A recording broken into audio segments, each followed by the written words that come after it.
This is the last photo ever taken of 26-year-old Leah Jensen.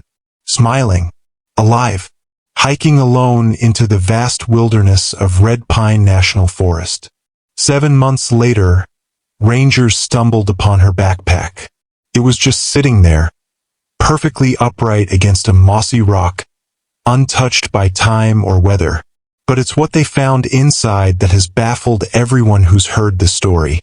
It wasn't a journal. It wasn't a clue. It was something far more disturbing. And it may explain why Leah never came back out. And by the end of this video, you'll understand why the Red Pine National Forest has quietly closed off an entire section of wilderness, with no official explanation. To understand what happened to Leah, you need to understand who she was. Leah Jensen wasn't some weekend warrior with brand new gear and unrealistic expectations. She was a cartographer for the U.S. Geological Survey. Her job was literally mapping wilderness areas. She knew these mountains better than most park rangers. She'd been hiking solo for over 8 years. She carried emergency beacons, satellite communicators, and enough survival gear to last a week. Her hiking logs show she'd completed over 200 solo trips without incident. Red Pine National Forest was practically her backyard. She'd hiked every marked trail at least 3 times. She knew the seasonal weather patterns, the wildlife migration routes, even the locations of natural springs that weren't marked on any map. Her sister Emma always said, Leah was the most prepared person she knew. She had backup plans for her backup plans. If something happened to her out there, it wasn't because she made a mistake. The trail Leah chose that October morning was called the Whispering Creek Loop. It's a moderate 23-mile circuit that takes most hikers 2 to 3 days to complete. Leah had done it 7 times before. She wasn't trying to break records or go off the grid. This was supposed to be a routine trip to clear her head after a stressful project at work. She told her sister she'd be hiking for 3 days and planned to check in by Sunday night. Her last text, sent at 2:47 p.m. on Friday, simply said, "Signal will be bad. Don't freak out. I'll check in Sunday." That text was sent from coordinates that placed her about 8 miles into the trail, exactly where she should have been. Sunday came. No word. Emma wasn't immediately concerned. Leah had been late checking in before when weather delayed her return. But by Monday morning, when calls went straight to voicemail, Emma drove to the trailhead. Leah's silver Honda Civic was still there, parked in the same spot. Her spare key was still hidden in the magnetic box under the rear bumper. By Tuesday morning, her car was still parked at the trailhead. Search teams were deployed immediately. The initial search involved 30 trained volunteers, 4 search dogs, and 2 helicopter crews. They had detailed maps of everywhere Leah had been before, her preferred camping spots, even her emergency shelter locations. They searched by air with drones equipped with thermal imaging. They searched on foot with dogs trained to track scent trails over a week old. They covered over 70 square miles in the first 5 days. But not a single item of gear was found. No boot prints. No signs of struggle. No broken branches or disturbed vegetation. It was like she had vanished into thin air. Search and rescue coordinator Mike Torres told me, "In 22 years of SAR operations, I've never seen anything like it. Even when someone falls off a cliff or gets taken by a predator, there are signs. Blood, torn fabric, scattered gear. But this? It was as if Leah had been erased." The search expanded to 150 square miles. They brought in additional dog teams from 3 neighboring states. The FBI's evidence response team joined the effort. They found nothing. After 2 weeks, the search was officially suspended. Leah Jensen was declared missing, presumed dead. But here's what the official reports don't mention.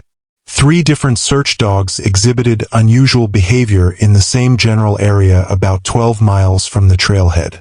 They would approach a certain ridge, then suddenly stop, whimper, and refuse to continue. Even more strange, two experienced SAR volunteers reported feeling watched in that same area. Both described an overwhelming sense of unease that forced them to leave. One volunteer, speaking anonymously, told me, "It felt like something was studying us, learning from us. I've been doing search and rescue for 15 years, and I've never felt anything like that." Rangers said it was one of the strangest cases they'd seen in years. Even wild animals leave signs. But this? It was as if Leah had been erased. 7 months passed. Winter came and went. During that time, Emma Jensen never stopped looking for her sister. She organized private search groups, hired a private investigator, and spent every weekend hiking the areas the official search had missed. She found nothing. The case grew cold. The media moved on. The Park Service quietly removed Leah's missing person flyers from visitor centers. But Emma noticed something else during those winter months. 3 other hikers had gone missing in Red Pine National Forest over the past 5 years. All solo hikers, all experienced, all vanished without a trace. 1987, Marcus Chen, 34, disappeared on the Granite Peak Trail. 1991. Sarah Mitchell, 28, last seen on the Devil's Backbone Ridge. 1996. David Kowalski, 31, vanished from the Whispering Creek area. Each case followed the same pattern. Experienced hiker. No distress call. No gear found. No trace. The Park Service claimed these were unrelated incidents. Normal statistical variation for a wilderness area that sees 200,000 visitors annually. But Emma started noticing something else in the old incident reports. In each case, months after the disappearance, hikers reported finding items that didn't belong. A water bottle placed perfectly on a rock. A hiking boot sitting upright on a tree stump. A compass hanging from a branch. Items that looked like they'd been placed there intentionally. In early spring, 2 park rangers were clearing debris from a damaged trail miles away from where Leah had last been seen. Ranger Kevin Martinez and his partner Julia Chun were working the Aspen Grove Trail, about 15 miles northeast of the Whispering Creek Loop. A winter storm had brought down several large trees, blocking the path. They'd been working for about 3 hours when Martinez saw something that made him stop cold. That's when they saw it. Her backpack. It was just sitting there, upright, against a moss-covered boulder. Martinez told me, "My first thought was that someone had left their pack there and went off to take pictures or something. But then I saw the brand, the color, the patches. I'd seen that pack in the missing person photos. No claw marks. No water damage. No mold. It looked like it had been placed there just days ago. That's what was so unsettling," Chin explained. "We'd had months of snow, rain, freeze-thaw cycles. That pack should have been destroyed. But it looked fresh." They immediately called it in and established a perimeter around the discovery site. The CSI team arrived within 2 hours. Inside, they found several items that would turn this case from a missing person investigation into something far more disturbing. A folded topographic map of the Red Pine area. But this wasn't a current map. One trail was circled in red, but that trail didn't exist on any current park map. The map appeared to be from the 1930s, based on the typography and the presence of several logging roads that had been abandoned for decades. There was also a weather journal. Most of the entries were routine hiking observations, weather conditions, wildlife sightings, trail conditions. But the final entries, written in increasingly shaky handwriting, told a different story. Day 1, beautiful weather. Made good time to Whispering Creek. Something feels different here. Can't put my finger on it. Day 2, weird dreams last night. Kept hearing voices calling my name. Just the wind, probably. But I could swear someone was walking around my tent. Day 3, found a trail that's not on my map. Looks old but well used. Decided to explore. Day 4. The new trail led to a clearing I've never seen before. There are structures there. Or what's left of them. Very old. Pre-park service. Day 5. Went back to the clearing. The structures are wrong somehow.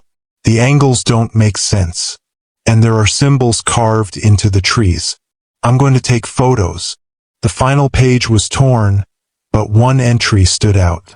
It read, I found the place. I saw them. They saw me too. And finally, a photo. A printed photo, the kind you get from an old trail camera. In the picture, Leah was looking straight at the camera. Her expression was strange. Not scared exactly. More like recognition.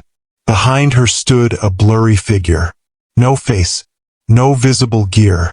Just standing in the trees. Watching. The figure was tall, humanoid, but something about its proportions was off. Its limbs seemed too long. Its posture too rigid. And it was standing in a way that suggested it had been there for a long time. Just waiting. The FBI's Behavioral Analysis Unit was called in to examine the photo and journal entries. They searched the area for the trail camera that took the photo. Nothing. No camera. No mount. No signs one had ever been there. But the photo itself revealed something far more disturbing. Forensics revealed it was printed on outdated thermal paper, the kind used by trail cameras from the late 1990s. Even more disturbing, the paper had traces of formaldehyde and mineral residue, as if it had been stored underground or preserved. The FBI's photo analysis team made another discovery.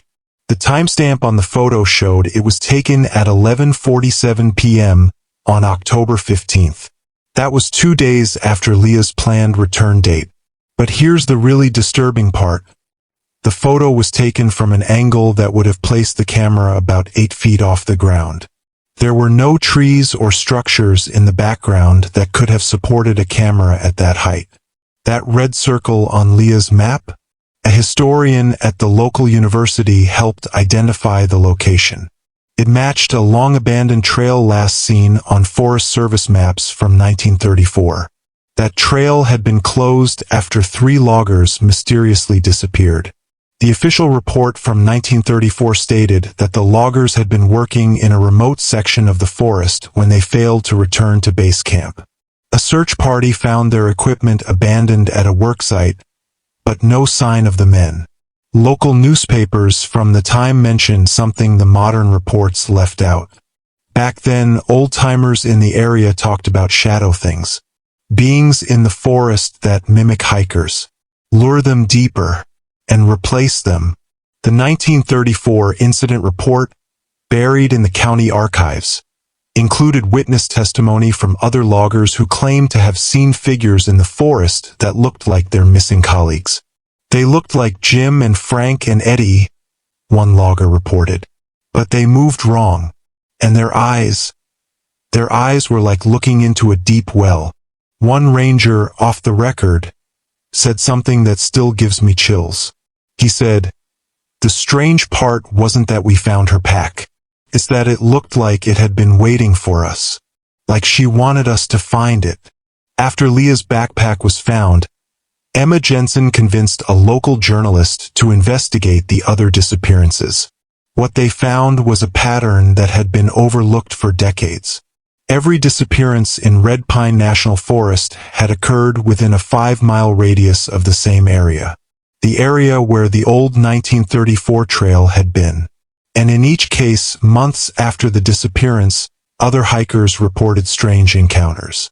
A hiker named Tom Bradley reported meeting a woman on the Granite Peak Trail who looked exactly like Sarah Mitchell, the hiker who disappeared in 1991. She'd asked him for directions to the parking area, then walked off into the woods in the opposite direction.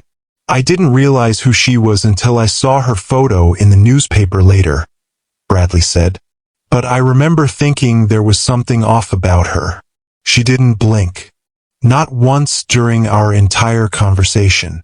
Another hiker, Maria Santos, reported a similar encounter in 1998. She'd met a man on the Devil's Backbone Ridge who claimed to be David Kowalski. He'd asked her about trail conditions ahead, then simply vanished when she turned around. "I thought I was losing my mind," Santos told the journalist. "But when I saw his missing person poster at the ranger station, I knew it was him. Except older, like he'd been living rough for years." The most disturbing report came from a park maintenance worker named Joe Brennan. In 2001, Brennan was working alone on a remote trail when he encountered Marcus Chen, the hiker who disappeared in 1987. He looked exactly the same as in his missing person photo, Brennan reported. Same clothes, same gear, same everything. But this was 14 years later. He should have aged. He should have looked different. Chun had approached Brennan and asked if he knew the way back to the old settlement. When Brennan said he didn't know what Chun was talking about, Chun had smiled and said, "You will." Then he'd walked off into the forest. Brennan followed him for about 50 yards, then lost sight of him completely. "It was like he just melted into the trees," Brennan said. After the journalist's investigation was published, the Park Service moved quickly to discredit the story. They issued a statement claiming that witness reports were unreliable and that the disappearances were unrelated incidents. The area where Leah's backpack was found has since been marked off-limits by the park. No official reason was given. But according to internal Park Service documents obtained through a Freedom of Information Act request, the area was closed due to ongoing geological instability. Geological surveys of the area show no signs of instability. The real reason for the closure appears in a confidential memo from the park's superintendent to the regional director. The memo, dated 3 weeks after Leah's backpack was found, states, "Recommend immediate closure of Sector 7G pending resolution of ongoing security concerns. Multiple incidents of unauthorized personnel accessing restricted areas. Potential public safety implications." To this day, Leah Jensen is still missing. No bones, no more gear, no clues. Some believe she uncovered something ancient, something that had been sleeping in those woods for decades. Others think she crossed into something she couldn't come back from. And a few believe Leah is still out there, but changed. 2 months ago, a solo hiker named Rick Martinez reported meeting a woman on the Whispering Creek Trail who looked exactly like Leah Jensen. She'd asked him if he'd seen her backpack anywhere. When Martinez said no, she'd smiled and said, "Don't worry, someone will find it when they're ready. All I know is this: the forest doesn't always give back answers. Sometimes it only leaves behind questions, and a backpack sitting upright like someone placed it there on purpose." If you found this story haunting, consider subscribing for more strange stories from the edge of the unexplained. And tell me in the comments, what do you think Leah saw out there? Have you ever encountered something in the wilderness that you couldn't explain?